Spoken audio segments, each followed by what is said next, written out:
Buongiorno e ben ritrovati con la prima edizione dei telegiornali di Antenna 3. Oggi venerdì alle 13 l'appuntamento con Andrea Ferrazzi, parleremo di sostenibilità nelle aziende e anche ovviamente di dazi. Vi faccio vedere solo queste immagini che vengono da Padova perché è in corso oggi una cerimonia importante all'Aula Nievo del Bola, consegna del premio di laurea in memoria di Giulia Cecchettin. Fra poco ci collegheremo con Chiara Gaiani e Federico Cibotto che sono sul posto e che ha sentito poco fa Gino Cecchettin, il papà di Giulia, e anche lo zio Andrea Camerotto. Ovviamente il tema di questi giorni che è tornato alla ribalta è quello delle motivazioni della sentenza dell'ergastolo a Filippo Turetta, con la polemica per quelle frasi, diciamo, la decisione nella motivazione della sentenza sulle 75 coltellate e quindi la caduta dell'aggravante della crudeltà che secondo i giudici quelle 75 coltellate erano frutto di inesperienza e non di crudeltà. C'è un applauso in questo momento, stanno parlando della laurea, del premio di laurea in memoria di Giulia Cecchettin. Fra poco ci collegheremo con Padova. Prima però vi do notizia di due tragedie. La prima: si sono concluse con esito tragico le ricerche di un 59enne, Luca Andriolo, che vedete nella foto, veneziano di origine ma residente in Nevegalla da un anno, del quale non si avevano notizie dallo scorso 1° aprile. Sarebbe precipitato da un sentiero di montagna nella zona di Sospirolo, dove soltanto ieri sera era stata rinvenuta la sua auto. A fare la segnalazione della scomparsa era stata la sorella Doretta, residente a Preganziol, che ieri aveva pubblicato un appello su Facebook. Luca Andriolo, di professione broker, era grande appassionato di montagna, ma sembra che verso la fine di marzo avesse manifestato l'intenzione di andare a fare un viaggio in Sicilia o in Sardegna. Per questo motivo la sua assenza non aveva destato preoccupazione. Poi il silenzio prolungato ha fatto affiorare il dubbio che il 59enne fosse andato a fare un'escursione in montagna, e dopo il ritrovamento della sua auto nelle vicinanze di uno dei sentieri più frequentati del Parco Nazionale delle Dolomiti Bellunesi, l'ipotesi è diventata realtà. L'esito delle ricerche, di cui vediamo le immagini di questa mattina, è stato purtroppo infausto. La salma di Luca Andriolo è stata individuata questa mattina poco dopo le 10. Il recupero è stato eseguito con un verricello calato dall'elicottero dell'Air Service, che vediamo proprio in queste immagini che ci arrivano dalla zona di Sospirolo. Dunque il tragico ritrovamento del corpo di Luca Andriolo, il tragico ritrovamento ieri invece della salma di un 30enne al largo di Trieste, ed è la salma di un 30enne trevigiano. E del trevigiano Alessio Milan, il cadavere scoperto ieri mattina nelle acque a largo di Grignano, all'altezza di una boa che delimita la riserva marina protetta di Miramare. Il corpo, segnalato alle 7:30, è stato recuperato e identificato grazie al pronto intervento di una motovedetta dei Vigili del Fuoco, coadiuvata dagli uomini della Capitaneria di Porto. Le prime indagini affidate alla polizia non hanno però ancora permesso di chiarire esattamente le cause della morte. Non è stato riscontrato alcun segno di violenza e pare che il decesso risalga solo ad alcune ore prima del rinvenimento in mare. La polizia locale ha trovato l'auto di Alessio Milan all'altezza del bivio lungo Viale Miramare, sulla costiera triestina. All'interno dell'Alfa Romeo Mito di colore nero sono state trovate poi repertate dalla squadra mobile di Trieste sostanze stupefacenti e farmaci, a quanto filtra tranquillanti. Considerando tutto il quadro dei fatti, il pubblico ministero Federica Riolino ha disposto autopsia e test tossicologici per chiarire la dinamica della morte ed escludere l'intervento di terzi. La scomparsa del 30enne non era stata denunciata e al momento non sono stati trovati elementi chiari che facciano ricondurre la tragedia a un gesto volontario. Nessun biglietto né messaggi a familiari o amici. Resta quindi il mistero su quanto accaduto. Verranno scandagliati anche i dati dello smartphone rinvenuto dalle forze di polizia.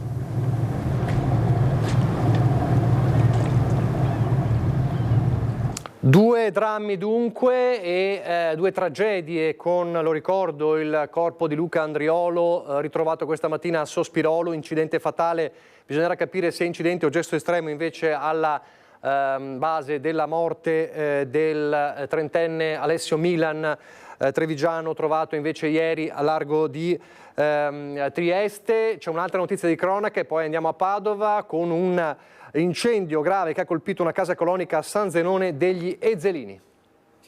Sono ingenti i danni provocati da un incendio che prima dell'alba, verso le 5:30, ha colpito una porzione di una casa colonica a 2 piani a Carainati, frazione di San Zenone degli Ezzelini. Le fiamme hanno completamente coinvolto il primo piano e il tetto in legno, provocando il crollo quasi totale del manto di copertura. Il pronto intervento dei vigili del fuoco, arrivati da Castelfranco, con l'ausilio dei volontari di Asolo e l'autoscala di Treviso, ha permesso di circoscrivere le fiamme, evitando che l'incendio si propagasse alle abitazioni limitrofe. Sul posto sono intervenuti anche i carabinieri di Pieve del Grappa. Sulle cause del rogo, che non ha colpito nessuna persona, sono in corso accertamenti. È proseguita nelle ore successive la messa in sicurezza dell'area. Allora, lo dicevamo in apertura, andiamo a Padova, dove questa mattina viene consegnato il premio di laurea in memoria di Giulia Cecchettin, Chiara Gaiani e Federico Cibotto. Buongiorno Chiara. Sì, buongiorno Nicola, buongiorno ai telespettatori. La cerimonia è in corso. Il premio di laurea assegnato alla memoria di Giulia Cecchettin dalla Coldiretti andrà a Chiara Arnoldo, che tra poco lo riceverà per una tesi proprio legata ai linguaggi, a come anche la moderna tecnologia influenza i linguaggi nei casi di stalking, nei rapporti tra uomini e donne. Un premio proprio che è stato scelto con cura dalla commissione. Gaia Spolverato, che ha presieduto la commissione che è seduta in questo momento al tavolo dei relatori, ha proprio detto che ne sono arrivate molte di tesi, una trentina, pensate, tutte legate a questo tema.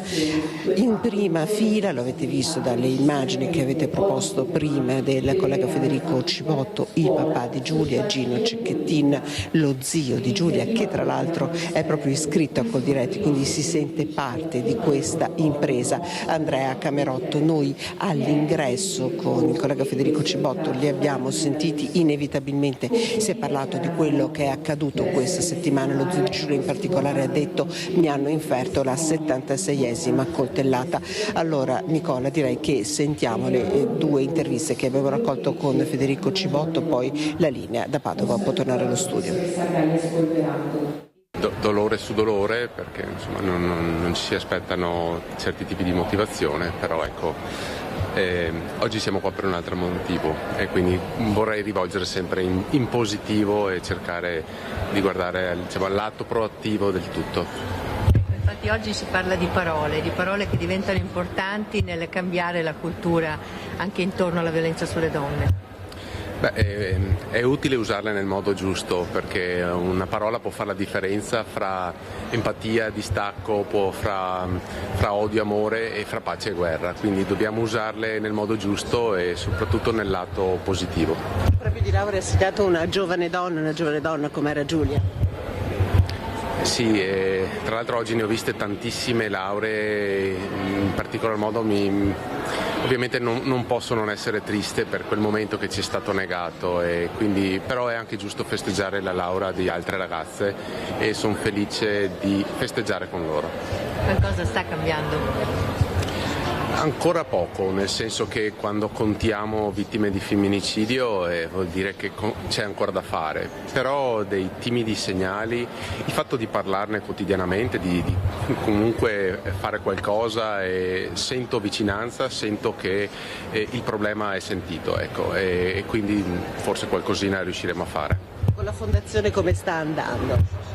Ma molto bene, la fondazione è partita 4 mesi fa, adesso ci stiamo strutturando, ma i progetti sono già partiti, abbiamo già iniziato le collaborazioni con alcune associazioni e stiamo lavorando al programma educativo che porteremo nelle scuole con il prossimo anno scolastico.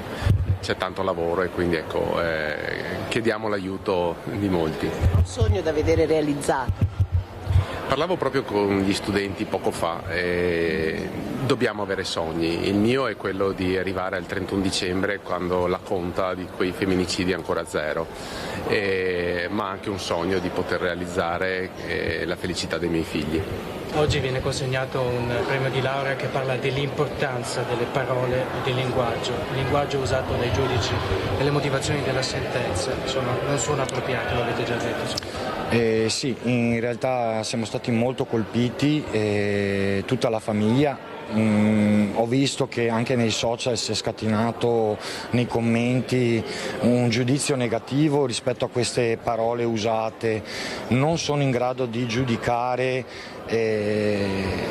chi lo fa per lavoro, chi ha studiato per dare queste motivazioni, non ne ho le competenze, ma sono cose che fanno veramente male. Il linguaggio ha un'importanza fondamentale. Che effetto le ha fatto? L'ho scritto 76 coltellate anziché 75. Al di là dell'ergastolo che sappiamo è stato dato a Filippo, io mi chiedo se con un tipo di linguaggio del genere si possa dire che da domani lui sarà esperto, visto che nella prima occasione era inesperto, inadeguato, nella seconda occasione dovesse esserci, e speriamo di no, possa essere esperto. Questo è il mio pensiero. Sì. Esperto e non crudele, Sì, certo, la crudeltà c'è. La crudeltà era solo una per il bene che Giulia ha dimostrato nei confronti di Filippo. Senta, l'ergastolo qui in Italia di fatto non vuol dire che non riuscirà mai a dimenticarsene. Pensa mai se per caso le capitasse di rincontrare Filippo? Io spero che sia lui ad allontanarsi da noi, dovesse un giorno avere la possibilità di uscire. So per certo, ne parlavo stamattina con mio cognato, che a distanza di molti anni spero capiterà di avere ulteriori notizie importanti e che possano ferire la famiglia, e dobbiamo farcene probabilmente una ragione, e voi sapete a cosa mi riferisco, insomma. Ecco. Le parole possibili per unirsi, buona condotta in questo? Io spero che non ci siano mai. Dal femminicidio di Giulia Cecchettin, un po' il simbolo dei femminicidi, a un altro femminicidio, il delitto di Conegliano. Margherita Ceschin, ieri hanno parlato per la prima volta le migliori amiche di Margherita nella udienza del processo. Quest'ultimo è il messaggio che non ha mai ricevuto. E poi ho chiamato anche, no, vedi che non è stato, perché il cellulare l'avevano già ucciso, ormai è già morta. Noi siamo così di corsa, cioè ci è venuto spontaneo entrambe. Margherita, è successo qualcosa? Noi siamo in pizzeria. Questo è il messaggio che Margherita Ceschin non ha mai visualizzato. Sono le 20:12 del 24 giugno 2023 a Conegliano. La 72enne è morta già da diverse ore, ma le amiche che l'aspettano per una pizza in un locale del centro ancora non lo sanno. La loro attesa diventa presto angoscia. La Margherita non arrivava. Dovevamo mangiare la pizza, ho detto mangiamo in fretta, dopo andiamo a prendere un taxi, andiamo giù. Con il taxi Luigina e Paola raggiungono il condominio dove abita Margherita in via 28 aprile. L'auto della donna è parcheggiata al solito posto, le serrande in parte abbassate. Con l'aiuto di un vicino di casa che si procura una scala ed entra nell'appartamento, scoprono che l'amica è esanime sul divano. Poi le indagini e lo shock nello scoprire che non era una morte qualunque, ma un assassinio con tanto di sicari, complice e un mandante, il marito Enzo Lorenzon, tutti ora imputati per omicidio. È stata uccisa, macellata in un modo orrendo dal marito. Mi scusi, ma io lo devo dire, l'ho sentito subito il giorno dopo. Un sentore, quello di Luigina, emerso non a caso perché Margherita aveva paura di quell'uomo. In aula in corte d'assise a Treviso, proprio le amiche hanno riportato uno spaccato di vita e di violenza. Paola racconta lo stato d'animo della 72enne. Aveva un timore fisico, anche se non lo dava a vedere, però in varie circostanze ha palesato questa questa cosa. C'è un episodio che mi ha raccontato lei, che era stata spinta violentemente contro il frigorifero a casa sua, che ha anche aggiunto non è la prima volta, però molto prudente, probabilmente per il fatto che avevano 2 figlie e quindi lei cercava di proteggere la famiglia. Appena arrivata a Conegliano dopo la separazione, Margherita era taciturna, depressa, poi il percorso di rinascita dal silenzio al sorriso. Era diventata una donna, la vera lei, cioè una Margherita che aveva voglia di vivere, di rifarsi un'esistenza. Bellissima serata in vostra compagnia, ci siamo divertite come 3 adolescenti, scriveva ancora Margherita. Quella chat Luigina non la vuole cancellare, come incancellabile rimarrà il ricordo dell'amica. Il primo anno era un po' triste perché non sapeva come fare, andare a fare pulizie per potersi guadagnare qualcosa, perché faceva di nascosto per prendersi i vestiti da suo marito, non poteva neanche entrare in casa lei. Dopodiché aveva cominciato a vivere, veniva in macchina, cioè al giovanile si vestiva sempre, la chiamavo confettin, a volte si vestiva di rosa, aveva ricominciato a vivere finalmente un po'. A chiedere giustizia per la sorella Margherita, ieri in tribunale anche il fratello Paolo Ceschin. Marito padrone, perché lui con i soldi ha la convinzione che con i soldi si possa fare tutto, ottenere tutto, e però più che altro, oltre a questo, anche un marito e un padre assente. Per lui l'importante era l'esteriorità, anche nei rapporti con la moglie, al di fuori dovevano essere eccellenti, poi dentro faceva quello che voleva, insomma. Non concede sconti al cognato Paolo Ceschin, fratello di Margherita, che in corte d'assise ha definito burrascoso il rapporto tra la sorella ed Enzo Lorenzon, il marito accusato di essere il mandante dell'omicidio. Lei quasi fin dall'inizio sospettato di Lorenzon? Sì, subito, immediatamente, perché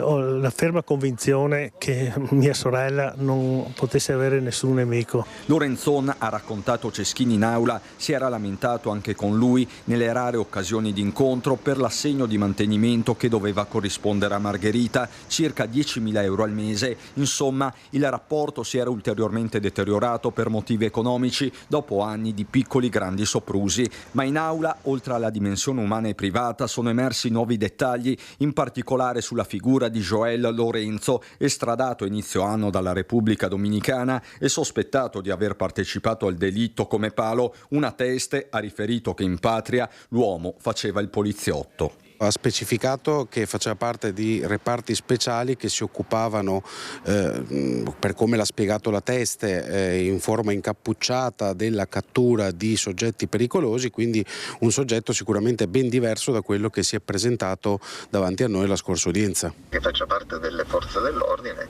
questo è più importante perché ovviamente hanno delle specializzazioni tali per cui a domande mie durante la sua deposizione, dove appariva un soggetto assolutamente sprovveduto che non sapeva perché si trovasse in quel luogo, è tutto da rivedere. Per Paolo Ceschin però il quadro è già abbastanza chiaro perché la giustizia faccia il suo corso. E sono qui per chiedere giustizia, ci sono talmente tante tali prove che non c'è più nessun dubbio, e spero che chi ha fatto questo venga condannato. Intanto negli ultimi giorni sono iniziati a circolare sui social numerose segnalazioni di ragazze che hanno subito le avance pesanti di un uomo che tentava di adescarle a Vigonza. Il sindaco lancia un appello.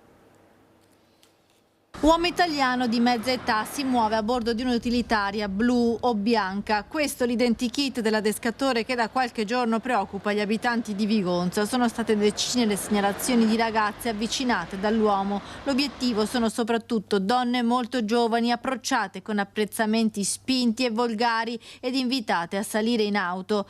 Gli avvistamenti sono avvenuti soprattutto in via Molino, via Ruffini, via Armistizio e via Costituzione.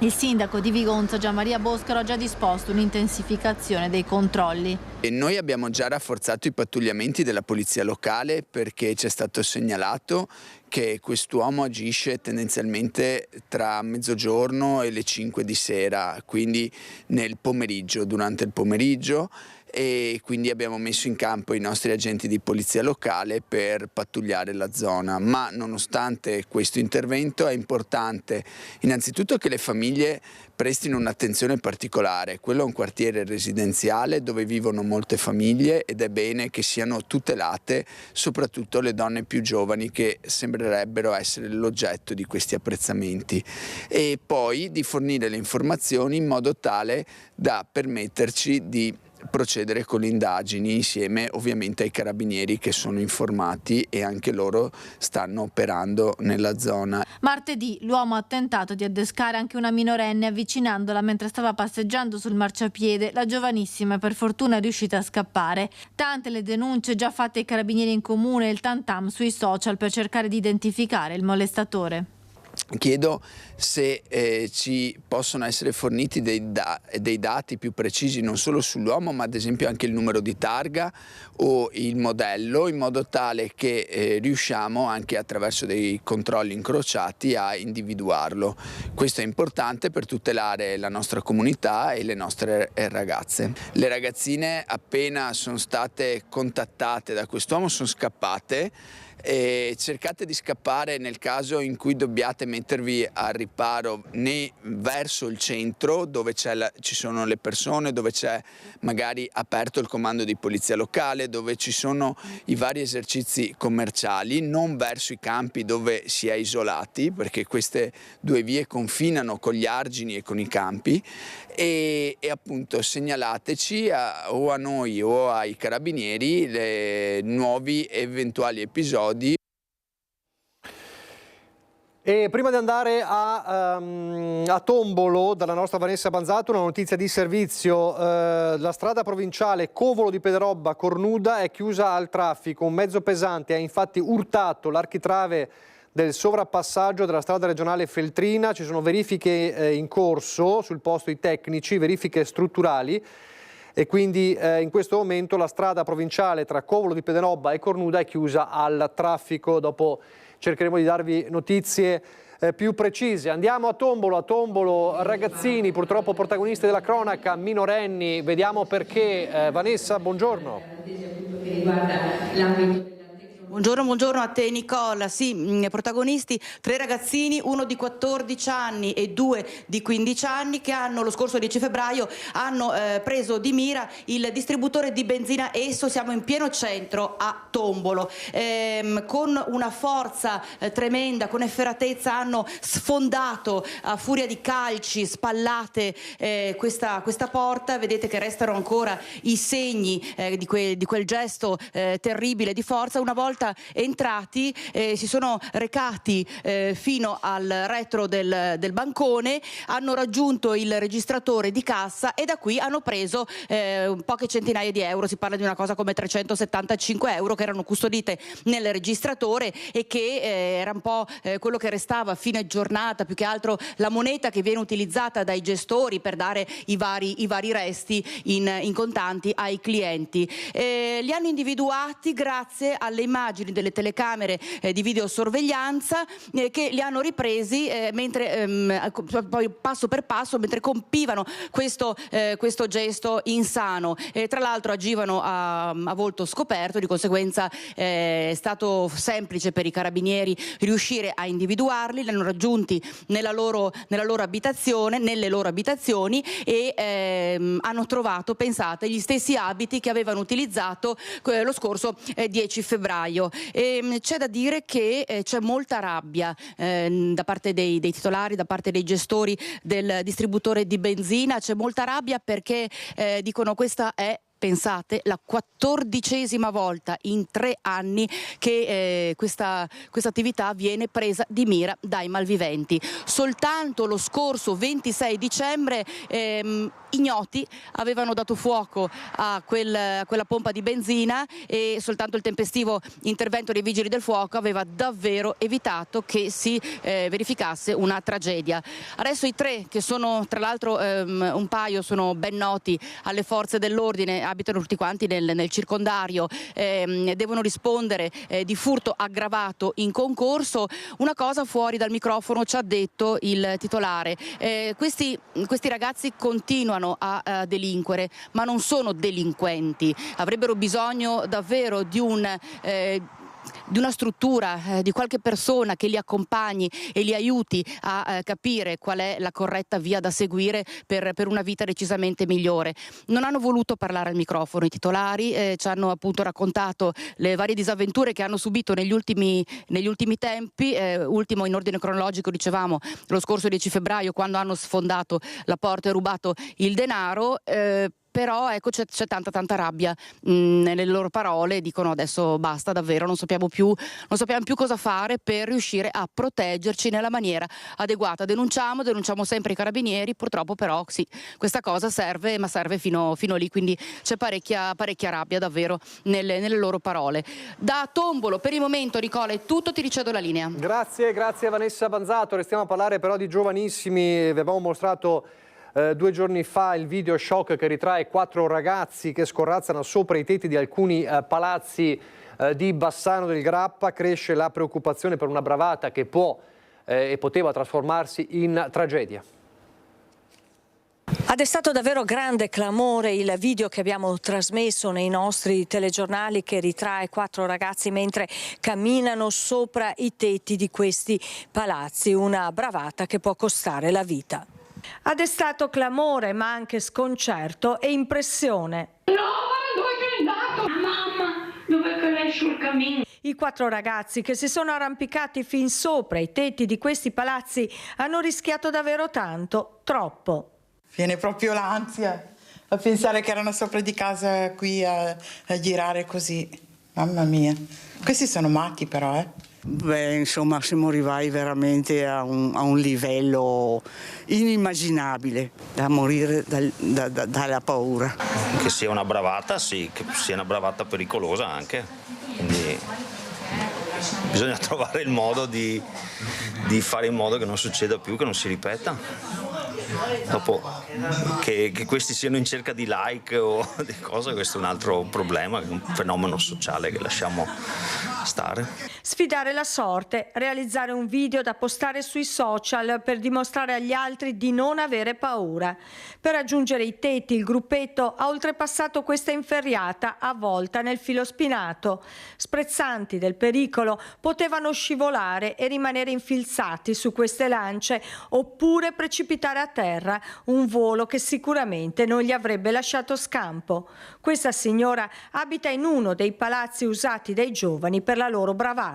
Che impressione le fa sapere che hanno camminato sopra la sua testa? Non si sta tranquilli, non si è tranquilli assolutamente.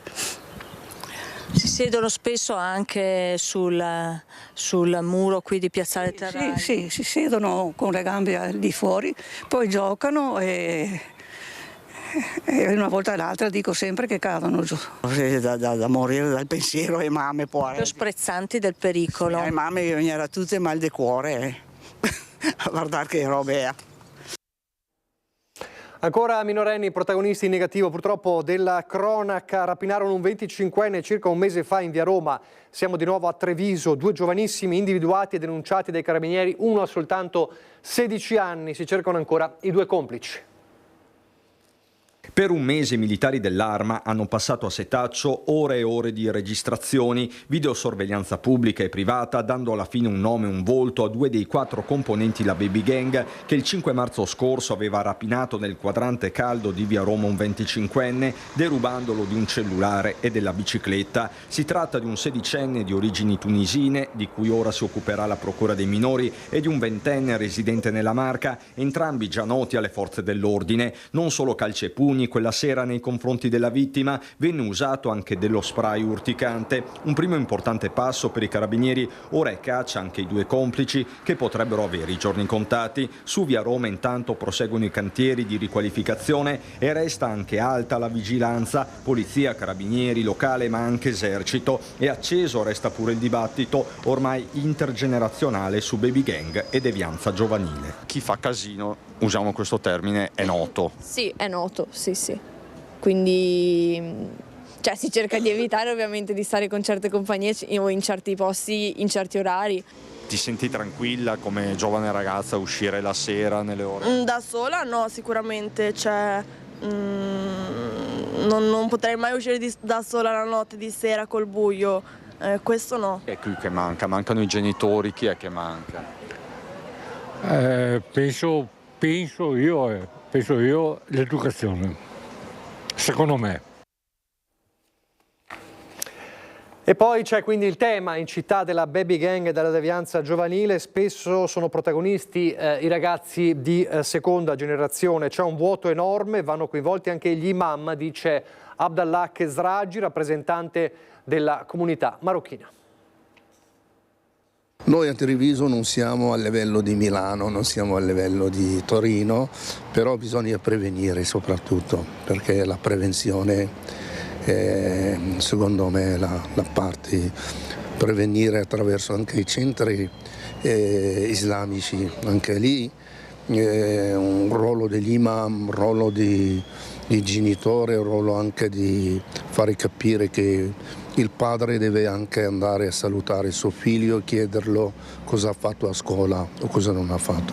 Su baby gang e devianza giovanile ognuno deve fare la sua parte. Questa è la convinzione di Abdallah Khezraji, rappresentante storico della comunità marocchina a Treviso, che non nega come la spirale di violenza spesso riguardi le seconde generazioni e le famiglie di immigrati. Il ruolo dell'imam è anche un ruolo molto politico qua, nei sermoni che devono parlare con quale piede dobbiamo entrare in moschea, loro devono anche evidenziare che c'è un fenomeno importante che ci sta dando anche a noi un fastidio, perché ci crea anche l'allontanamento con gli autoctoni e quindi bisogna affrontarlo. Questione di integrazione, di ordine pubblico, ma anche psicologico-sociale, la crisi valoriale riguarda tutti. Che i ragazzi hanno un grande voto,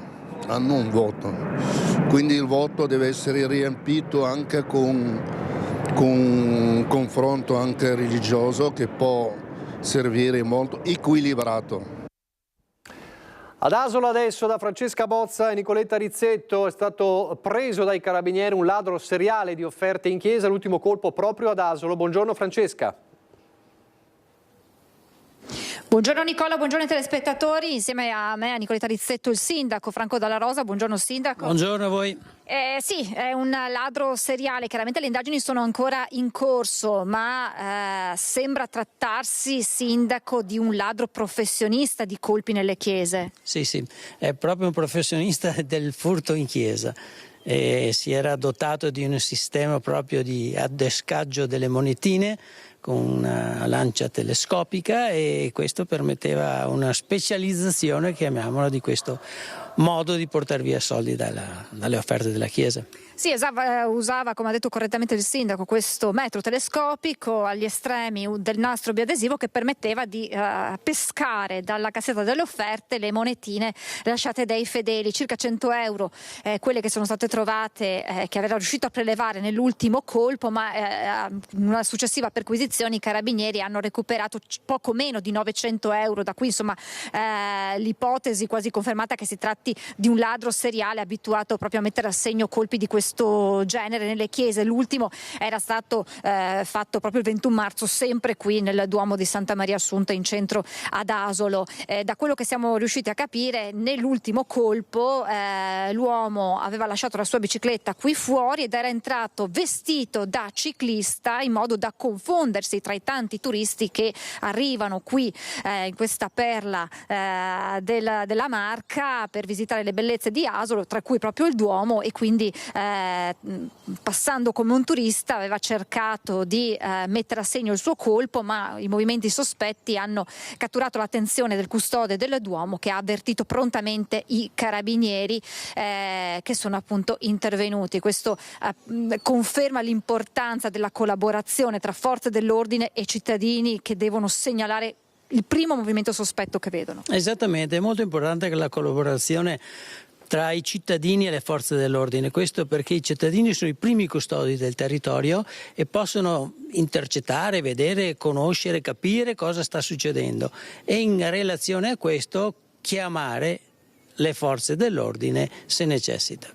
Siamo riusciti a scambiare anche due parole con il parroco, che ci diceva che accanto al dispiacere per il fatto in sé, un furto in chiesa lascia sempre un sentimento di amarezza, c'è anche il dispiacere per questa persona, perché dietro a questo gesto sicuramente c'è una forma di disagio. Certo, sindaco, che sempre più spesso le chiese finiscono nel mirino di malintenzionati, chiese che sempre più spesso, come in questo caso, e sono state provvidenziali, si dotano di telecamere di videosorveglianza sempre più diffuse anche nelle parrocchie. Sì, perché ormai le persone ce ne sono sempre meno che frequentano le chiese, ci sono sempre meno preti che stanno attenti alle proprie chiese, perché il prete, essendocene pochi, devono magari servire un paio di parrocchie e quindi lasciano incustodita la chiesa e sono più facili i ladruncoli che si intromettono e portano via queste poche offerte che ci sono adesso. Con l'uomo bloccato è un 47enne romeno con precedenti senza fissa dimora, già in mattinata probabilmente per lui il rito direttissimo. Io ringrazio il sindaco Franco Dalla Rosa, se non hai domande Nicola, con Nicoletta Rizzetto da Asolo ti restituisco la linea. Grazie a Francesca Bozza, grazie anche al sindaco. Prima di andare in pubblicità vi faccio vedere due immagini, lo dicevamo prima, di questo camion che ha danneggiato il sovrappasso tra Covolo di Pederobba e Cornuda. Siamo sulla Feltrina, questo è uno dei danni. Questo, vedete l'intervento dei vigili del fuoco, stanno facendo dei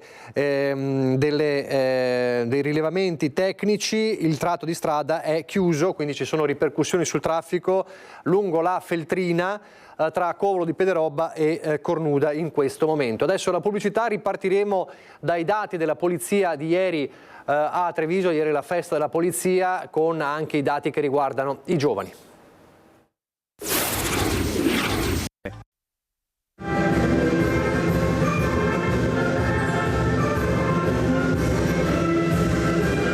Piazza Borsa accoglie gli uomini e le donne della Polizia di Stato in occasione del 173° anniversario della sua fondazione. Nella sede della Camera di Commercio, oltre alle autorità civili e ai rappresentanti delle forze dell'ordine, presenti molti giovani delle scuole della Marca. Anche a loro è dedicata la giornata. Più volte il questore Alessandra Simone, nel corso del suo intervento, rivolge lo sguardo al piano superiore che ospita gli studenti. Il messaggio veicolato da qui vuole arrivare proprio a loro in un periodo che ha visto spesso giovanissimi protagonisti di quella che il questore chiama la mala movida.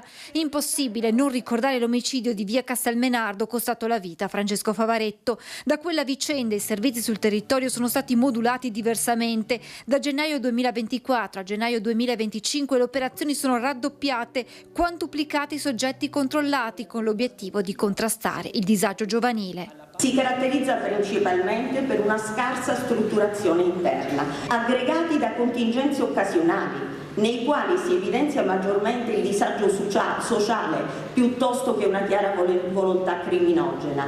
Nella quasi totalità dei casi, pertanto, non possiamo parlare di reati commessi da organizzazioni strutturate di minori, bensì di reati frutto della logica del branco. Prevenzione resta la parola d'ordine anche grazie ai provvedimenti di cui può disporre la Questura. Da marzo 2024 sono stati emessi i primi 7 ammonimenti nei confronti di minori, aumentati da 34 a 39 gli avvisi orali, da 30 a 43 i DASPO urbani, da 79 a 81 gli ammonimenti per violenza domestica, perché prevenire resta l'obiettivo anche nel contrastare l'orrore dei femminicidi.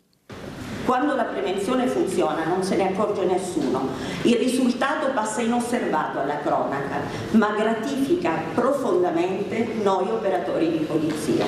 Treviso, continua il questore, si pone nelle statistiche come una delle province più sicure d'Italia, pur risentendo dell'aumento di alcuni reati come quelli predatori.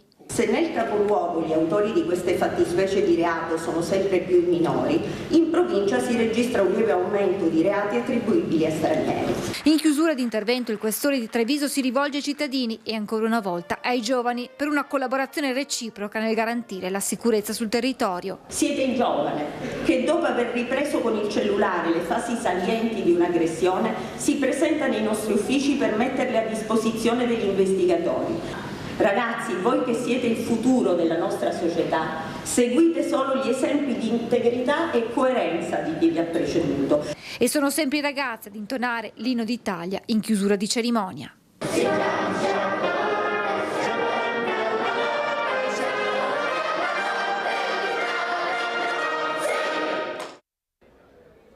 I tanti volti della gioventù di oggi al centro della festa della polizia. Accanto ai ragazzi da aiutare e supportare contro il disagio giovanile ci sono i volti di Roberto, Paolo e Francesco, premiati per essersi distinti in campo civile, sportivo e artistico.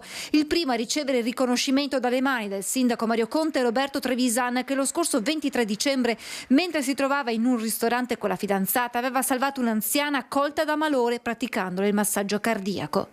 In quel momento non ho avuto paura, mi sono buttato subito, mi sentivo abbastanza sicuro di me stesso e per fortuna è andata bene. Roberto non è mai riuscito ad incontrare quella signora che dopo 24 giorni di ricovero si è spenta. A lui sono arrivati i ringraziamenti dei familiari dell'anziana. Mi hanno ringraziato per avergli dato il tempo di salutarla in quest'ultimo periodo. Sul palco poi è il turno di due campioni, Adriano Panatta che ha premiato l'atleta trevigiano Paolo Tonon, medaglia di bronzo nel tiro con l'arco alle Paralimpiadi di Parigi 2024. Mi rivolgo proprio ai ragazzi che sono qui presenti, voi avete tutti quanti i vostri idoli sportivi, avete i vostri idoli del calcio, avete i vostri idoli di altri sport, però io vi dico una cosa, io ho ascoltato tantissime storie di questi ragazzi e i veri eroi dello sport sono loro. Ognuno di noi a cui ha avuto un po' un percorso tra virgolette difficile nella propria vita,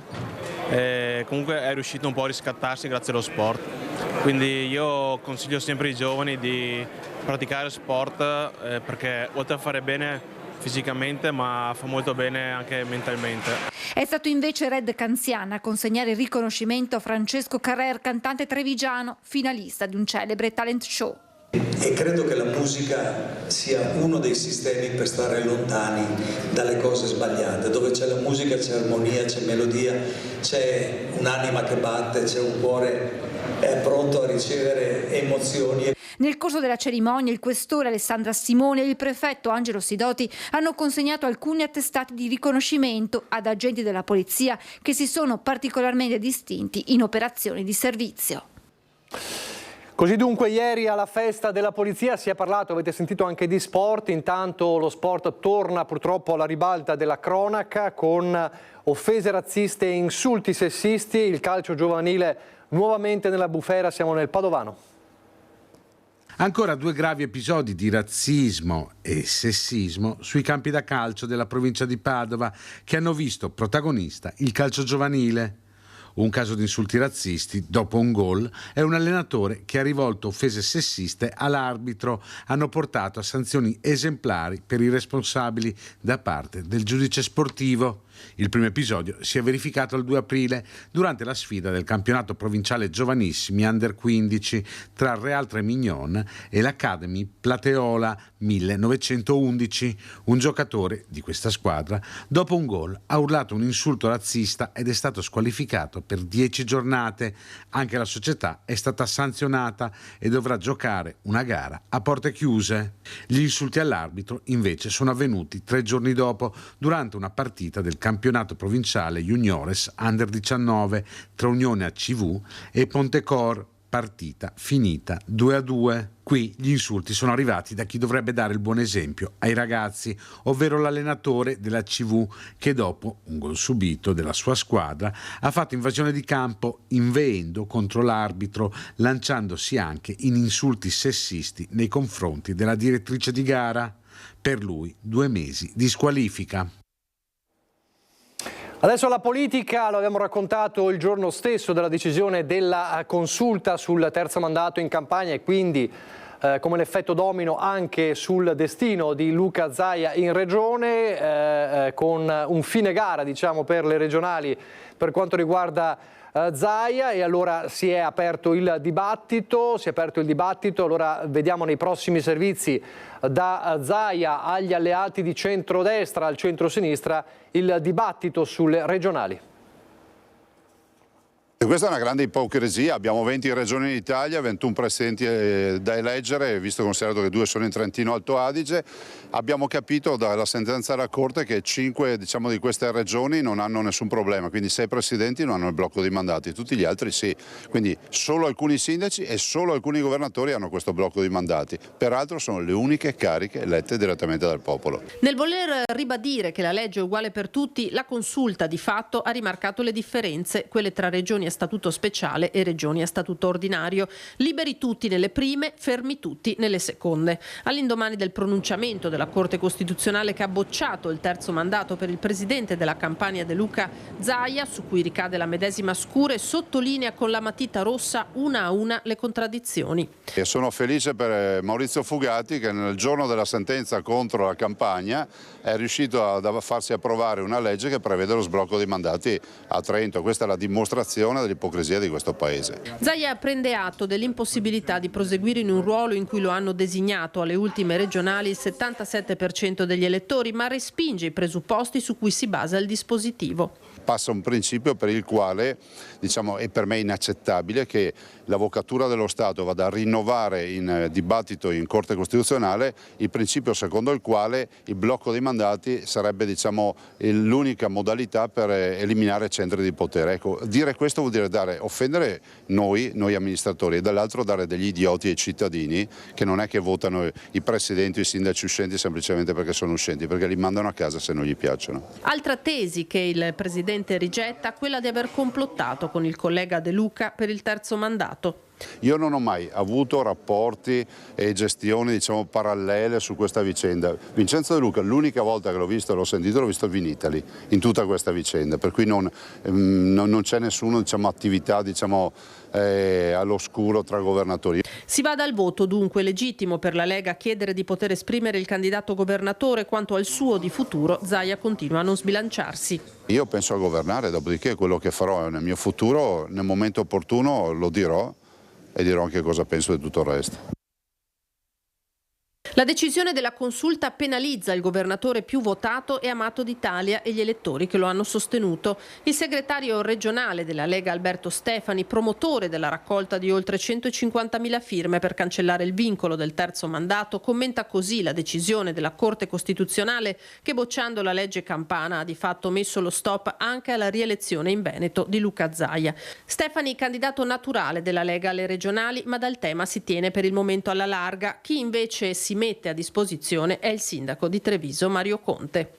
Siamo tutti a disposizione sempre per il partito, ovviamente le scelte oggi sono tutte concentrate sui programmi e sulla continuità amministrativa, poi chi sarà l'interprete di questo programma verrà deciso in altre sedi, in altri momenti. Conte auspica che in corsa alle regionali ci sia una lista Zaia. A Focus il vice segretario regionale della Lega Riccardo Barbisana ha prefigurato uno specifico scenario. Parliamo della possibilità che il presidente Zaia sia il capolista delle nostre liste, almeno in 3 circoscrizioni provinciali, e quindi diciamo che possa essere il traino per almeno in 3 collegi su 7, magari i più grandi del Veneto. Si dovrà cambiare il bomber, è il commento del coordinatore regionale di Fratelli d'Italia Luca De Carlo, ma squadra che vince non si cambia, intendendo che il centrodestra al voto deve arrivarci unito. Sul terzo mandato De Carlo ostenta disinteresse. Credo che piuttosto che la querela del terzo mandato ai veneti, come a me del resto, interessi molto di più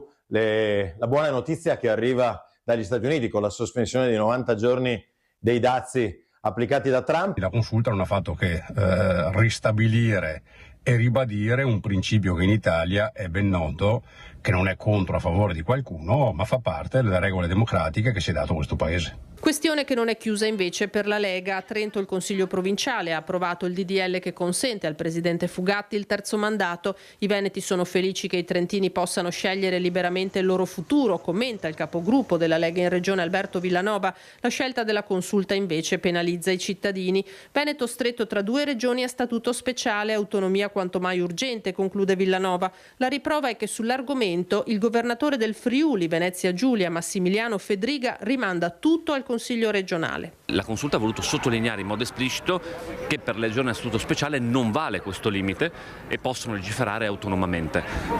Quindi per quanto riguarda il Friuli Venezia Giulia spetterà al Consiglio regionale decidere autonomamente se fare o non fare il terzo mandato. Per il Partito Democratico la consulta ha messo fine al teatrino sulla possibilità per Zaia di candidarsi nuovamente. Ora basta giochetti, basta menine, si fissi anche al più presto la data dell'elezione e si voti.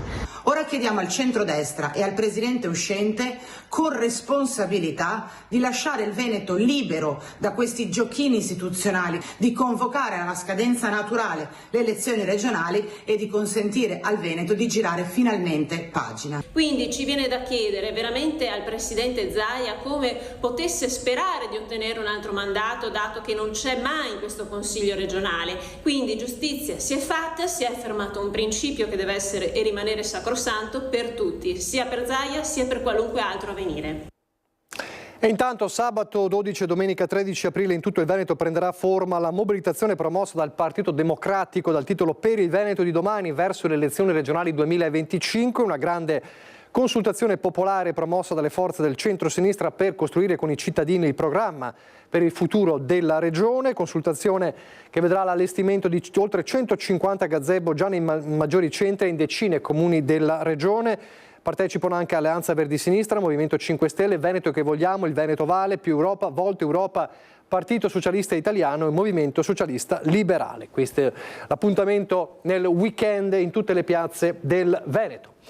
Accennava il coordinatore di Fratelli d'Italia De Carlo al tema dei dazi. Allora l'altra notizia di questi giorni è di ieri, la sospensione, anzi di 2 giorni fa, la sospensione dei dazi per 90 giorni da parte di Trump, le reazioni delle imprese, ma il mercato resta incerto. È una boccata d'ossigeno per le trattative, anche la von der Leyen ha detto che sospende l'applicazione dei dazi e quindi c'è questa reciprocità nella sospensione. Adesso vediamo cosa farà la politica per portare a casa un risultato che vada bene sia uno che all'altro. Le imprese stanno alla finestra, davanti a loro 90 giorni durante i quali si auspica una trattativa sui dazi dopo lo stop di 3 mesi deciso dal presidente americano Trump.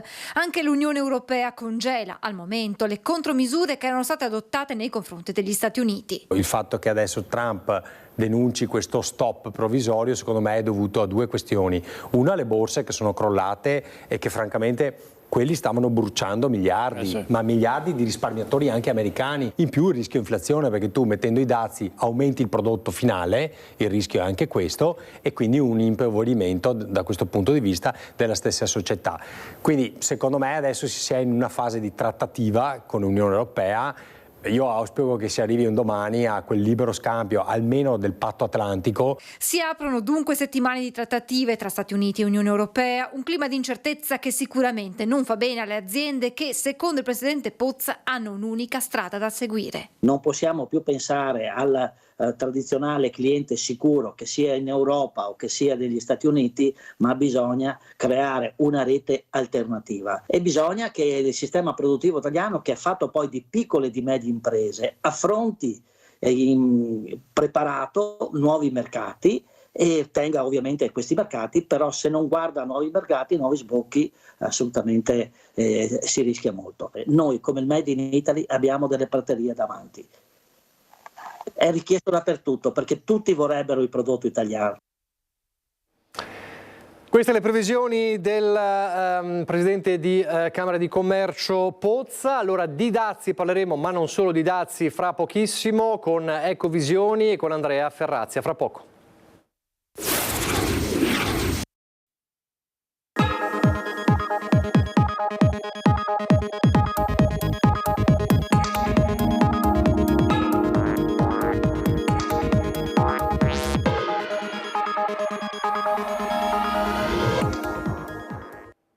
Rieccoci in diretta, Ecovisioni, come sempre, come ogni venerdì. Allora vi anticipavo all'interno della prima edizione che parleremo di dazi ed è il secondo titolo della giornata di oggi, ma partiamo dalla sostenibilità delle aziende, perché la sostenibilità parte anche, ed è fondamentale che parta anche dalle aziende. C'è stata 2 settimane fa la settimana della sostenibilità, l'abbiamo anche raccontato nei nostri telegiornali, e allora insieme a Andrea Ferrazzi, buongiorno. Buongiorno a lei, buongiorno a tutti. Abbiamo qui ospite ed è un piacere riaverlo con noi, l'artefice insomma della settimana della sostenibilità, il vicepresidente di Confindustria Veneto Est, che ha anche la delega tra le altre cose alla transizione ambientale, Walter Bertin, buongiorno. Buongiorno, grazie. Allora io parto da lei facendo vedere anche un po' le immagini di quei giorni. A Mogliano cosa è emerso dalla settimana della sostenibilità? Il dibattito è stato importante e ci sono degli obiettivi che si devono raggiungere, perché lo ribadiamo e l'abbiamo già detto tante volte, anche quando era venuto ospite la prima volta, la sostenibilità parte anche ed è fondamentale che parta dalle aziende. Beh, sicuramente questo è un qualcosa che abbiamo messo davanti, perché comunque le aziende rappresentano il territorio, rappresentano le persone che vivono all'interno, che ci lavorano all'interno, di conseguenza è fondamentale che dalle aziende partano una serie di iniziative. Diciamo che questa è stata la quarta opportunità che abbiamo avuto, quindi se diciamo che in 4 anni abbiamo avuto la possibilità di rifarla con questo successo, vuol dire che il segnale che diamo è un segnale molto forte. Ed è un segnale che in realtà noi creiamo un laboratorio all'interno del quale parlano le imprese, parlano gli enti locali, parlano le istituzioni, l'università, la ricerca e sviluppo, le scuole, cioè pensate che c'erano addirittura 59 eventi e su 59 eventi c'erano 6.000 partecipazioni, quindi una cosa veramente non inaspettata, devo dire la verità, perché comunque il territorio CVE ha 5.000 aziende, però chiaramente ci aspettavamo comunque una buona partecipazione, questa è stata veramente forte. Ma all'interno di questo laboratorio in cui si è parlato di tutti gli elementi della sostenibilità, quindi dall'ambiente, la parte sociale, la governance e sicuramente in ultimo anche l'energia, abbiamo portato a casa una serie di considerazioni. Uno, quello che è stato fatto fino adesso, che è interessante, quindi le aziende parlano effettivamente di cosa fanno, e se parliamo delle aziende nostre sono state ben 54 le best practice che sono state dimostrate, quindi presenza di aziende che spiegavano a tutti cosa facevano, e questo è stato un evento secondo me emozionante. È chiaro che oltre a questo, quindi uno va lì, le vede, ascolta, può bussare alla porta, può chiedere. Noi, diciamo, nel nostro gruppo ci possiamo visitare reciprocamente per avere questo tipo di visione e anche questa agevolazione. Ed è stata un'occasione anche per incontrare ovviamente, come dicevamo, istituzioni. Lì c'era il sindaco di Torino, il sindaco di Milano, il sindaco Mario Conte, il nostro sindaco. E abbiamo fatto un evento meraviglioso che parlava della Pieduna Padana e di tutto quello che si potrebbe fare all'interno di questa per, diciamo, non dico risolvere, ma attenuare quella problematica fortissima che abbiamo di stagnazione ovviamente di tutto quello che non dovrebbe stagnare, purtroppo siamo fatti così. E poi abbiamo avuto degli eventi importanti con l'università, il professor Rinaldo, che in Svezia ha vinto una specie di premio Nobel sull'acqua, persona preparatissima a tutti quelli che sono i disordini idrogeologici. Ovviamente purtroppo quando parla lui capiamo bene qual è la nostra problematica e chi lo ascolta deve stare molto attento. Quarta settimana della sostenibilità. Rispetto a 4 anni fa, cosa è cambiato? Che percentuale c'è di consapevolezza delle aziende? Quante aziende hanno abbracciato la sostenibilità e la transizione? Ripeto, la partecipazione è stata circa il 30% superiore e abbiamo avuto dei riscontri molto più pratici, molto più efficaci. Abbiamo avuto la partecipazione con spiegazione di quello che uno fa realmente, delle opportunità che abbiamo. È sempre un momento di chiusura di un progetto e di apertura di progetti. La sostenibilità è qualcosa che dura tantissimo, dura tutta la vita sicuramente, per cui ogni volta è bello sapere fin dove siamo arrivati, chi è stato l'attore principale, cosa è successo, quali sono i suggerimenti e come poter continuare. Quindi diciamo che quello che abbiamo ottenuto è una visione precisa su quello che potrebbe essere il nostro futuro, ovviamente vincolata da una serie di fattori che non sono facili, però quello che abbiamo scoperto è che se ognuno fa qualcosa, quel qualcosa sommato diventa una cosa importante, quindi questo rimane sempre il nostro baluardo, dobbiamo far sì che tutti facciano qualcosa per la sostenibilità. Grazie, c'era anche lei ovviamente alla settimana della sostenibilità. Cosa è cambiato in questi anni e cosa stanno predisponendo le aziende per cambiare? Beh, c'è una sensibilità crescente a livello internazionale sul fatto che lo sviluppo deve essere sostenibile, questo è evidente. Questo nasce certamente dalle grandi decisioni di ormai 10 anni fa delle Nazioni Unite, no? Con i 17 obiettivi della sostenibilità, ma nasce da un dibattito pubblico, politico, istituzionale, nasce dalla riforma della Costituzione che inserisce la questione della sostenibilità addirittura all'interno dei principi fondamentali della nostra Repubblica, e poi nasce anche dal fatto che anche le imprese stanno esercitando in maniera spesso virtuosa, non sempre, ma qua siamo invece proprio di fronte a un caso molto virtuoso, il principio di responsabilità sociale, ma direi anche di più, il fatto che ormai gli ecosistemi sono tutti interrelati e le imprese non è che siano scollegate dal mondo, dal territorio, dal contesto. Se tu crei un ecosistema economico e sociale virtuoso di collaborazione e di fiducia, questo comporta anche dei ritorni molto positivi per le imprese, e a livello internazionale non c'è dubbio che in molti casi le imprese, diciamo, industriali, all'interno delle imprese industriali, cioè quelli che fanno davvero economia, non solo speculazione e non speculazione finanziaria, bene, quelle imprese che hanno investito nella transizione ecologica, nei temi dell'ESG si dice all'interno delle imprese, cioè appunto della sostenibilità in tutti i suoi aspetti, hanno avuto anche una redditività e una resilienza maggiore. Per esempio, se andiamo a vedere anche durante la crisi di Covid, le aziende che hanno reagito in maniera più interessante, più efficiente ed efficace alla crisi del mercato, che è stata terribile, sono state esattamente questo. D'altro canto, anche a livello internazionale, per esempio, solamente per stare nell'automotive, è di ogni evidenza che ormai solo le aziende che hanno investito per tempo in quel settore, anzi non in quel settore, in quella politica, in quella strategia, che hanno creato della sostenibilità, non semplicemente, scusi il termine tecnico, come si dice in azienda, una compliance, cioè devo farlo quindi lo faccio, ma hanno inserito la sostenibilità come leva strategica di competitività. Ecco, questo è un salto di qualità, molte aziende lo stanno facendo e le aziende che lo fanno sono premiate, come nel caso peraltro di Walter Bertin. Ecco, Bertin, le diceva giustamente, la sostenibilità è una sostenibilità che non è solo ambientale, è legata ecco, è cambia anche la governance delle aziende? Diciamo che noi siamo portati a fare delle modifiche all'interno sicuramente. Cambia necessariamente anche perché alcune persone che sono all'interno delle aziende non sono così collegate a questo sistema, cioè purtroppo bisogna dirlo, non tutti sono nell'avviso di essere così veloci, perché abbiamo degli obiettivi ambiziosi, ravvicinati, e quindi la governance cambia e se vedete è stato fatto un'indagine da parte di Intesa San Paolo con una serie di strutture sulle società benefit e hanno visto, come diceva appunto giustamente Andrea, che c'è stato un 26% di crescita maggiore di queste società benefit, cioè società che avevano come obiettivo anche quello di ragionare su terminologie che secondo me sono legate molto alla parte sociale, sono molto più inclusive, molti più ragazzi all'interno anche di board importanti, cioè ci sono dei cambiamenti molto importanti in queste società e uno va a cercarle e cerca ragazzi che siano forti, perché ci sono ragazzi che hanno una mentalità che supera 100 volte quella delle persone meno giovani che sono ancorati a criteri diversi. Non voglio fare un confronto con Trump, che insomma ci ha un po' stupito nelle sue dichiarazioni relative alla sostenibilità, però evidentemente questa è una persona che ha 80 anni e nella sua testa vede altre cose e non capisce che questo invece diventa un futuro anche per i nostri figli. Lui ce li ha adulti, quindi probabilmente non avrà una bella relazione, ma insomma per i nostri è importante. Ci arriveremo. È importante quello che diceva, perché mi viene in mente la fuga dei cervelli, no? Sì. Attrarre giovani in che modo? Per cambiare anche quel concetto ormai che sembra un luogo comune ma è molto concreto dei ragazzi che cercano altro, no? nel lavoro.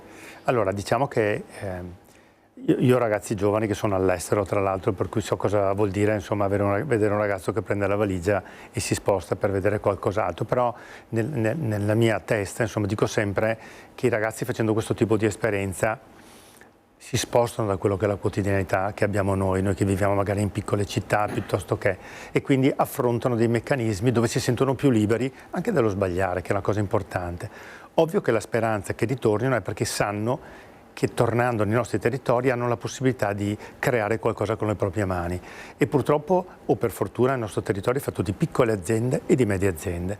Allora è chiaro che quando io vado a lavorare per una multinazionale qualcuno fa fatica a dire aspetta che torno a casa magari dai miei genitori piuttosto che in aziende che hanno queste caratteristiche. Allora bravi noi se riusciamo a rendere queste aziende attrattive attraverso processi che sono quelli dell'innovazione, della tecnologia, delle AI oggi, insomma tutta una serie di cose in cui un ragazzo potrebbe veramente fare un percorso importante una volta che si è aperto però anche a certi tipi di manifestazioni. Sulla transizione proprio ambientale cosa è cambiato nelle aziende in questi 4 anni? C'è più consapevolezza, è chiaro che sull'ambiente ci sono tante cose da fare, tantissime, ognuno all'interno della propria azienda può fare tantissimo. Diciamo che abbiamo qualche problematica nell'applicare queste cose, insomma parliamo di burocrazia, ma ovviamente sappiamo che lo possiamo fare e come dicevo prima se ognuno fa un piccolo passo che non vuol dire solo energia green perché la cosa la puoi fare oggi, la paghi, ce l'hai, però fatta è un sacrificio che l'azienda si pone, ma ci sono tantissime azioni che se tu analizzi con attenzione l'operato di tutti i giorni lo puoi sicuramente migliorare e le aziende oggi lo stanno facendo e spesso non lo comunicano e che secondo me è un errore perché non è farsi vedere ma è proprio spiegare a tutti, anche al vicino di casa, che si può fare e questo secondo me è l'obiettivo principale, questo tipo di comunicazione che favorisce le aziende che sono di fianco che magari non ci pensano minimamente nel realizzare alcune cose. Senta, cambiare significa approcciarsi per le aziende anche al Green Deal. Allora, sul Green Deal ci sono tante discussioni, la politica ci si mette in mezzo ovviamente, penso a chi chiede l'azzeramento del Green Deal nella politica italiana, senza entrare proprio nella politica in senso stretto. Allora, da industriale, io volevo chiederle, da imprenditore, c'è qualcosa da cambiare? Cosa ne pensano un po' gli imprenditori del Green Deal? Io penso sempre che per rendere attrattiva un imprenditore la propria azienda devi darti obiettivi ambiziosi, questo non c'è dubbio, è fuori dubbio, per cui ognuno di noi lo fa in certi ambiti. Chi segue l'ESG lo fa anche in quell'ambito. Ovvio che noi ci è stato imposto praticamente una data 2050 per ottenere alcuni risultati. Però non abbiamo organizzato tutto quello che sta dietro, cioè se io vado a chiedere al mio comune di fare alcune attività c'è una burocrazia lunghissima, c'è una cosa che voglio fare, non la faccio dopo 6 mesi, la faccio dopo 2 anni, 3 anni forse anche, mi costerà anche di più, cioè voglio dire noi non abbiamo organizzato una struttura organizzativa più facile per le aziende, perché le aziende vogliono fare questo, spesso si trovano in difficoltà.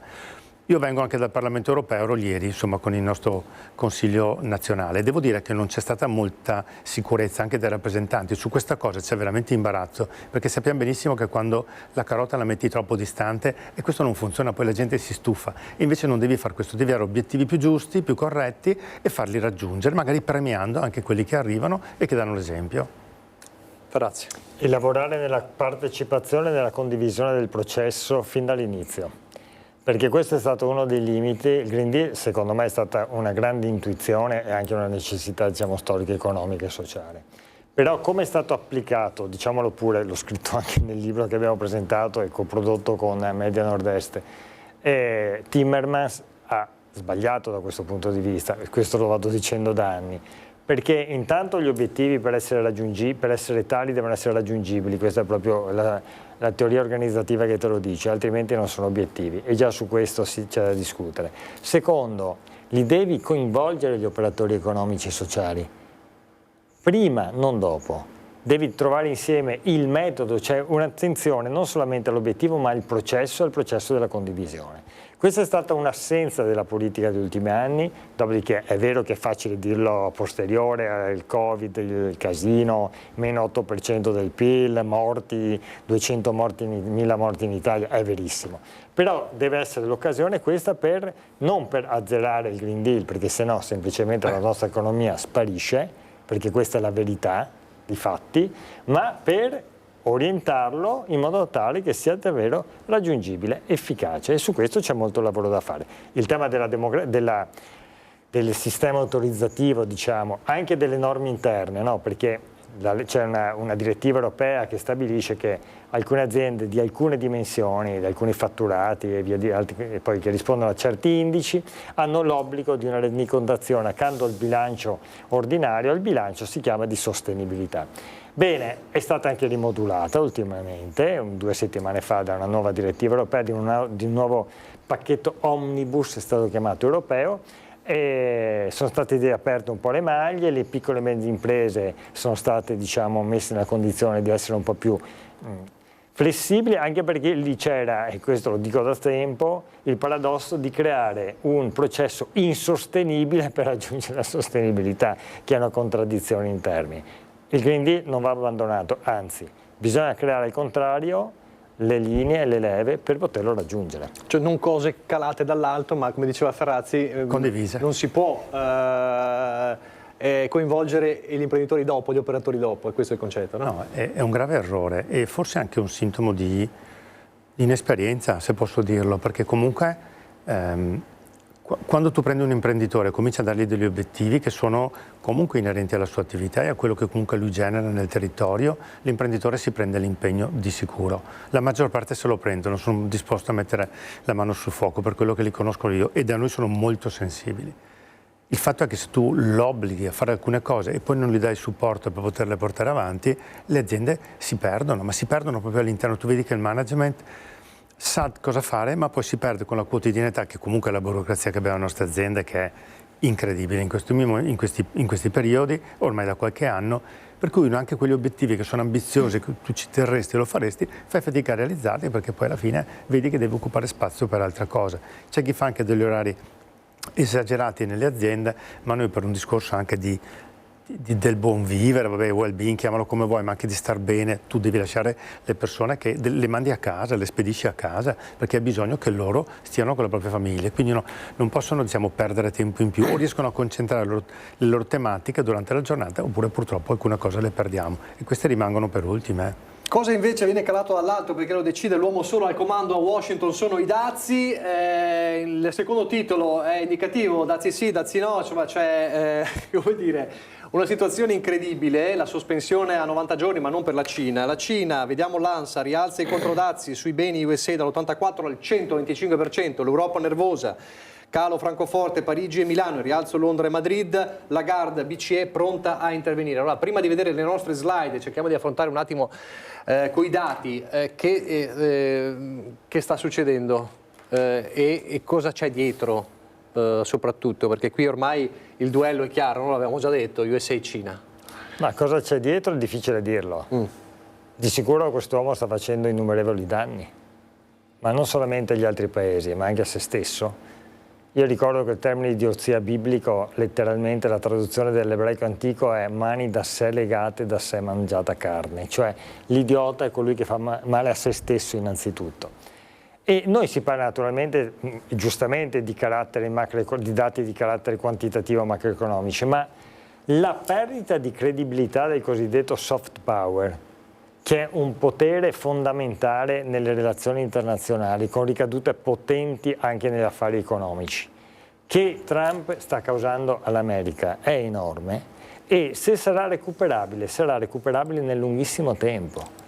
E la forza degli Stati Uniti era anche quella di essere, come dire, il paladino delle libertà democratiche, il paladino delle democrazie liberali, il paladino dei diritti, delle società aperte, dove si poteva vivere bene, dove le persone, a prescindere dalla condizione, dal censo di nascita, avevano la possibilità di crescere, di intraprendere, e di produrre e anche di distribuire il valore del loro lavoro, coinvolgendo appunto le categorie sociali, i lavoratori e via dicendo. Bene, tutto questo è un patrimonio che gli Stati Uniti stanno perdendo in maniera drammatica.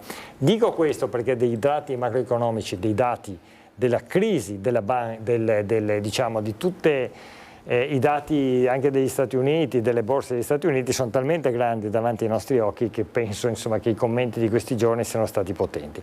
Perché lo sta facendo? È difficile dirlo. Se lei si ricorda, qui da tempo diciamo che Trump avrebbe fatto una politica jazz, cioè quella dell'invenzione quotidiana.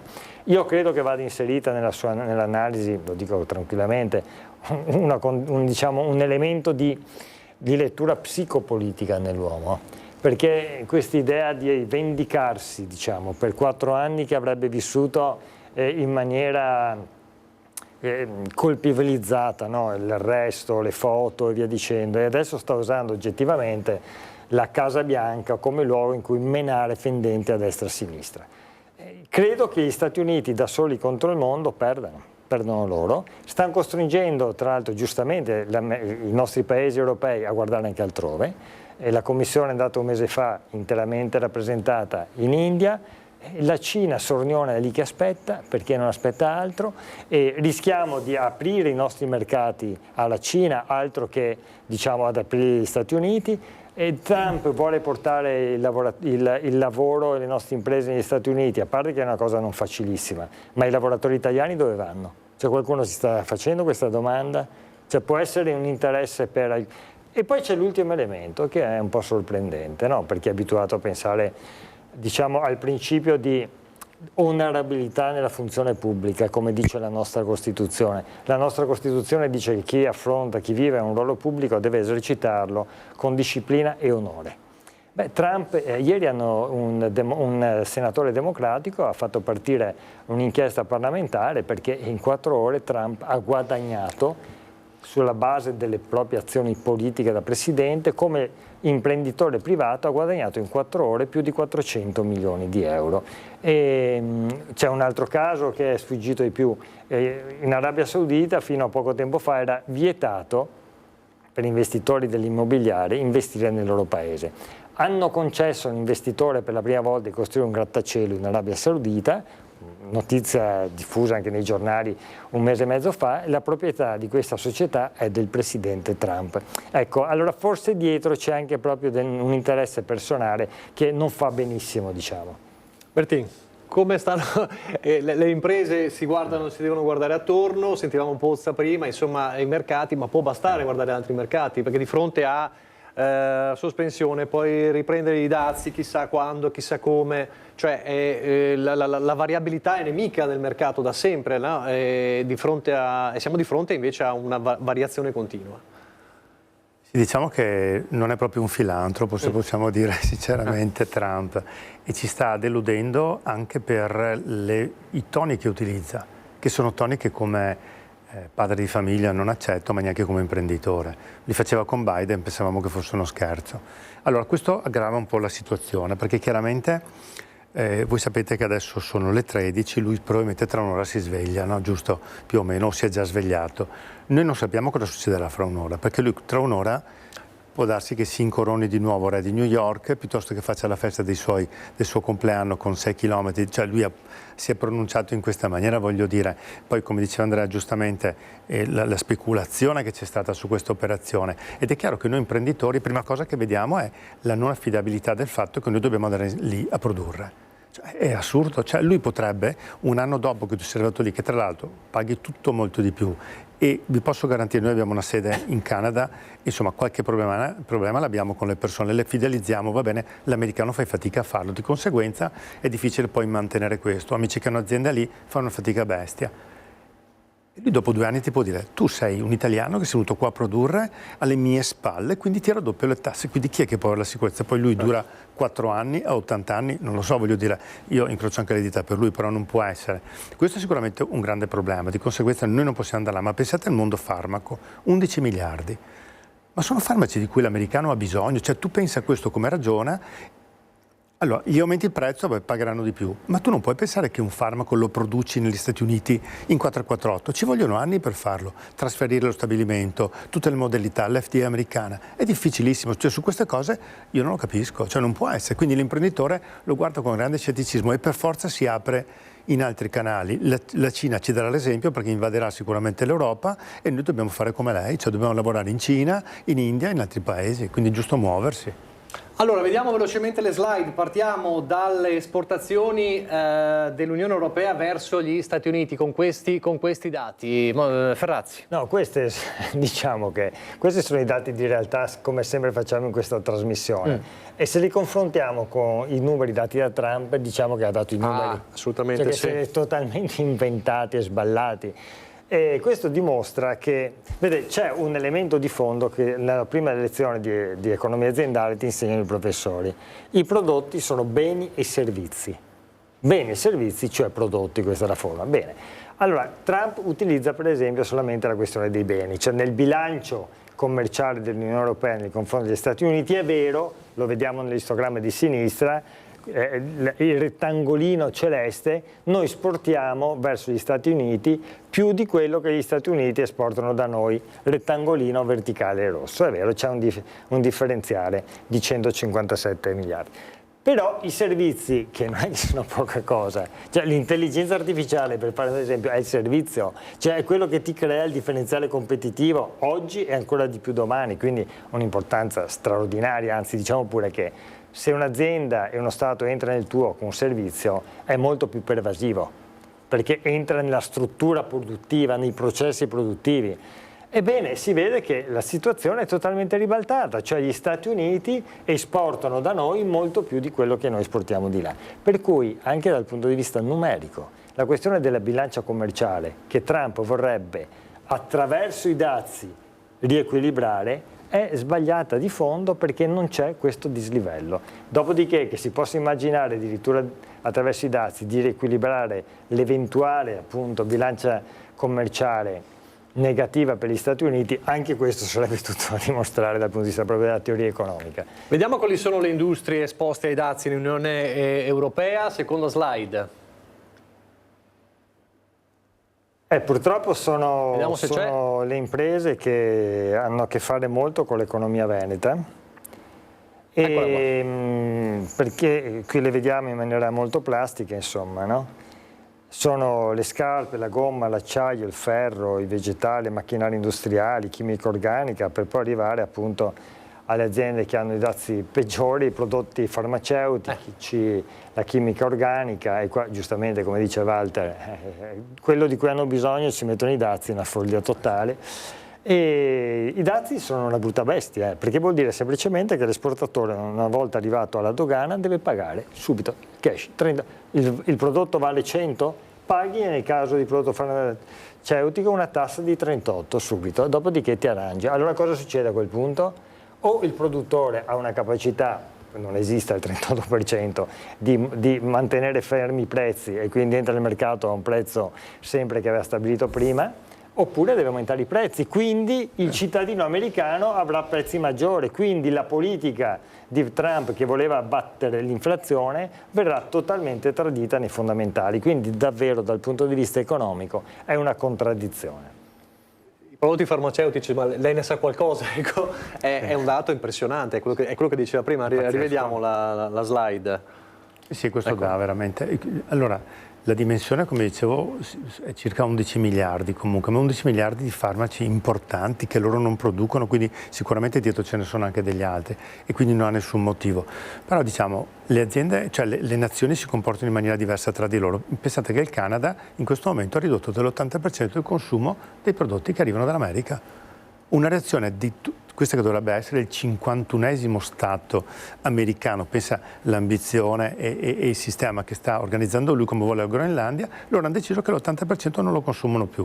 E questo lo vedranno nelle misure, ho capito i dazi, ma io mi oppongo non utilizzando il tuo prodotto. Dovremmo fare la stessa cosa di fatto. Poi è chiaro che saremmo penalizzati su tante cose, ma tante cose loro non le hanno, le pagheranno di più. Allora, parliamo degli altri mercati, no? Bisogna aprirsi a altri mercati. Quali sono i partner commerciali dell'Italia? Vediamo, eccolo qua. Beh, vediamo che il primo punto c'è Germania, poi la Francia e gli Stati Uniti molto ravvicinati. E il dato tedesco e francese, ma soprattutto tedesco, tra l'altro ci fa capire che ormai siamo un tutt'uno. Cioè, se la Germania viene messa in crisi dai dazi statunitensi, non è che noi possiamo goderne.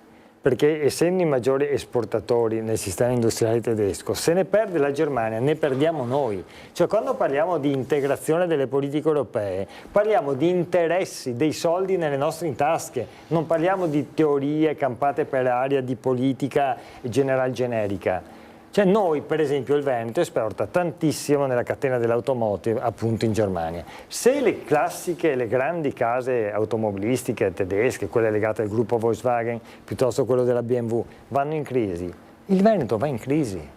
Ma non c'è dubbio alcuno. Allora bisogna lavorare contro i dazi, perché il dazi vuol dire fare una guerra a livello mondiale senza i cannoni, ma appunto a livello economico. E poi tra l'altro la storia dimostra che quando superi una certa soglia di dazi e di guerra economica rischi la guerra vera. Basta vedere quello che è successo negli anni 30 negli Stati Uniti con la politica dei dazi degli Stati Uniti, che ha portato alla recessione, che ha portato alla depressione e che ha portato poi a livello mondiale una guerra vera, perché ricordiamoci che le dittature in Italia, in Germania e poi negli altri paesi europei sono nati anche proprio alimentando e gestendo problemi sociali che erano reali. Bene. E dopodiché bisogna creare una politica integrata europea, quindi è assolutamente giusto quello che moltissimi, grazie a Dio, sostengono, di lavorare insieme. Tra l'altro il Trattato di Lisbona, quello che definisce le competenze, stabilisce che i poteri di gestione delle politiche commerciali sono dell'Unione, non sono dei singoli Stati, e questo è molto importante. In una logica, io aggiungo, non di confederazione europea, cioè di somma di Stati, ma di federazione europea, ma questo è un altro discorso ancora. Siamo quasi in chiusura, voglio vedere anche le altre due slide. Andiamo velocemente su questa, ma questa è, diciamo, l'abbiamo detto, però è importante vederla. Cosa vendono le aziende italiane negli Stati Uniti? L'abbiamo vista in maniera diversa. Esatto, il 15% cosa. Articoli farmaceutici, chimico-medicinali, 19% i macchinari e gli apparecchi. Insomma, questo è la... Sì, no, questo, se tu metti insieme questo con i dazi, vedi che dove noi esportiamo di più abbiamo i dazi più alti, no? Perché sono state studiate apposta queste cose, cioè per metterci in difficoltà in maniera più marcata. Ma poi entriamo ancora più nello specifico con il commercio estero. Veneto, eccolo qua. Eccolo qua. Sì, vede, il nostro, noi esportiamo soprattutto in Germania, Francia in Spagna, e negli Stati Uniti. Il Veneto ha tra l'altro questa volta sì un surplus commerciale nei confronti degli Stati Uniti molto maggiore rispetto a quello medio italiano, e quindi dai dazi statunitensi, se l'Italia è colpita, il Veneto viene colpito ancora di più, e questo è veramente grave e quindi ci fa ancora più male, ed è per questo che dobbiamo puntare a una trattativa forte. Io dico forte perché coi bulli bisogna trattare anche forte per raggiungere gli obiettivi. Quindi l'Unione Europea dovrà trattare a livello integrato con gli Stati Uniti e aprirsi anche ad altri mercati. 30 secondi, è d'accordo?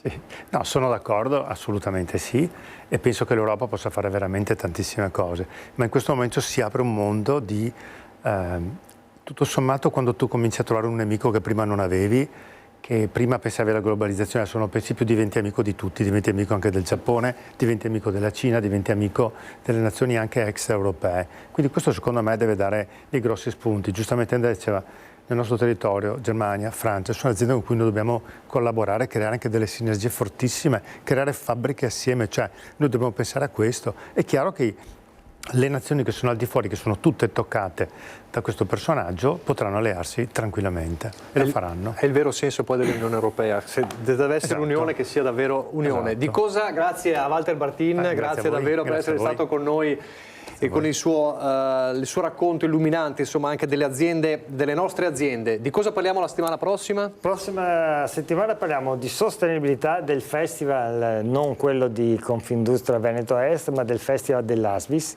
la più grande alleanza italiana sviluppo sostenibile, e avremo con noi il direttore scientifico, già Ministro della Repubblica, Enrico Giovannini.